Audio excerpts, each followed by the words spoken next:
So we continue with reactions after President Ramaphosa's announcement last night of establishing a commission of inquiry that will investigate allegations related to criminal syndicates, infiltration of institutions in the criminal justice system. Now, more than a week ago, KwaZulu-Natal Police Commissioner Nhlanhla Mkhwanazi alleged that senior police officials, including Police Minister Senzo Mchunu, were corrupt and had links to criminal syndicates and interfered with police operations. African National Congress spokesperson Mahlengi Bhengu-Motsiri joins us now on Teams for her reaction on this. Thank you so much for your time. Always great to chat as always. So what's your reaction on President Ramaphosa establishing yet another commission of inquiry as a party? And is the president being cautious at this stage? Because when tracking reactions across the board, many feel the address was, one, underwhelming in terms of delivering what many wanted was decisive action, and many also felt it was a missed opportunity for the president to crack the whip in the fight against crime, whether just on allegations or on facts. What's your reaction?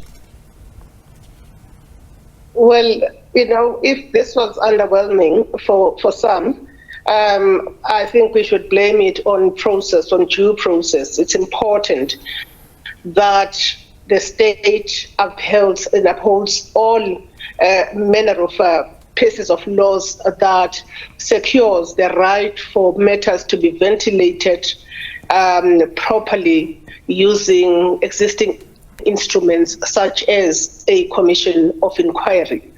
I don't, and certainly from our perspective as the ANC, we don't think that a matter of this nature that has got huge implications for our national security can just be, to use the word, decisively handled without following proper process.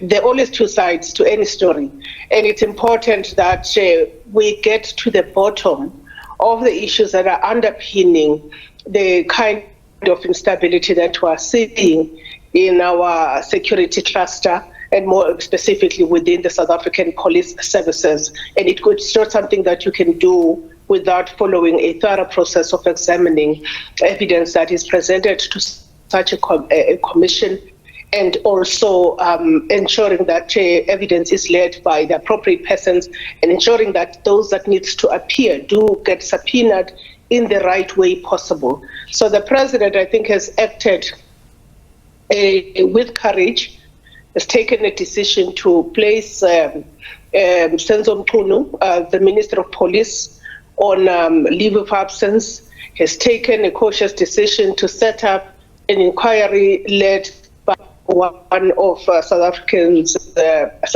eminent persons in the form of Judge Nhlanhla.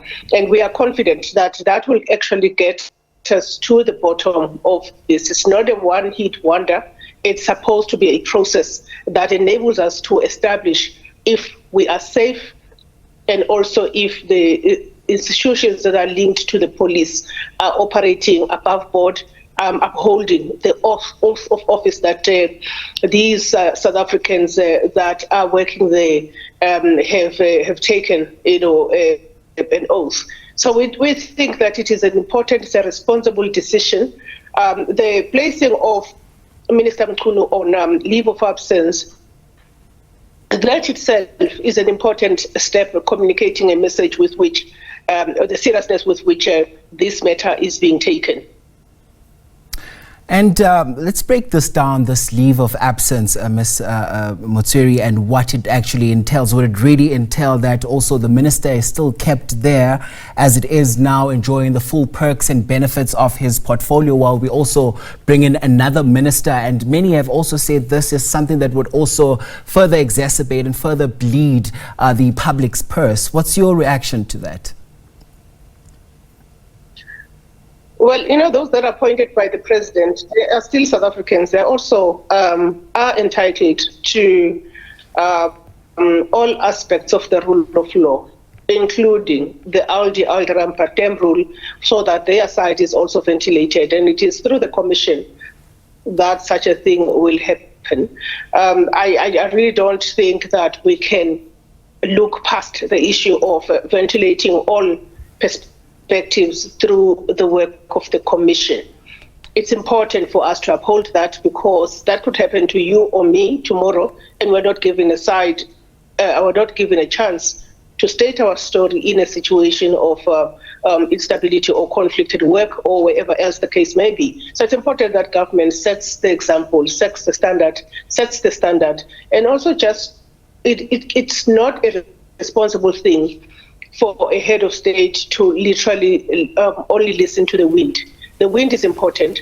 Matters that have been raised by Lieutenant General Mkhwanazi are so serious that they do warrant a proper investigation. And it's not issues that you just receive today and then tomorrow you fire everyone that is implicated. That will be a very irresponsible act, because we don't know what the outcome of this commission of inquiry is going to lend us at. And it is important also that the president has not acted or removed or redeployed any of the senior leadership of the police in our country, because they must continue doing the Lord's work. They must continue doing the work that they've been doing. And all of us have been saying we're starting to see police being visible. We are seeing a lot of arrests of criminals.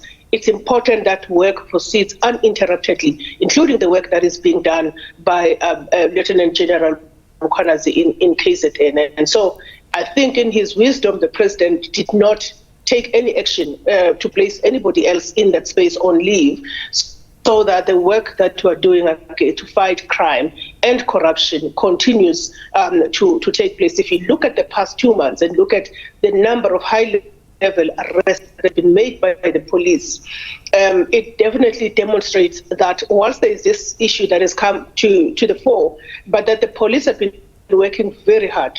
And we're getting a lot of that positive feedback as South Africans and in terms of the work that is being done by the police. And so it's important to protect the continuation of the work of the police.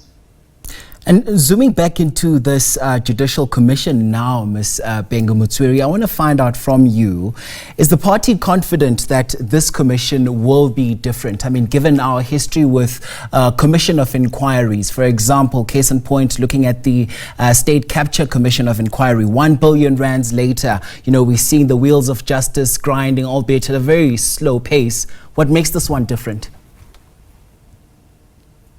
Well, I suspect that the matters that already are in the public domain, matters that were raised by Lieutenant General Nhlanhla Mkhwanazi, are so grave that it is not possible for a commission such as this one to be a damn squib. Simply not possible, because the allegations have been made. Now they have to be tested. And there's no other way of, if you like, you already have a story, a single story, and then the idea is to get the full story through the work of the commission. So we are quite optimistic about this commission of inquiry. I can't venture into the successes or no successes by previous inquiries. I'm just looking at this in terms of its merit. There are a number of allegations that have been put forward last week Sunday, and now these have got to be attended to through the commission of inquiry. There's no creating a new charge. There could be new issues, but the reality of it is that we're sitting with the information that we have, and that information has got to be interrogated, examined, and then the nation is taken into confidence in terms of what the findings of the commission are concerned. What is also encouraging is the fact that in the articulation by the president last night, spoke about the need for the commission to, as and when they need to make a pronouncement on the issue, that they would do so. So it's not a case of a commission that will only report at the end. It's a commission whose work is going to be live as possible. Right, that was ANC spokesperson joining us there, Mahlengi Bhengu-Motsiri on Teams. Thanks very much indeed for your time on the program.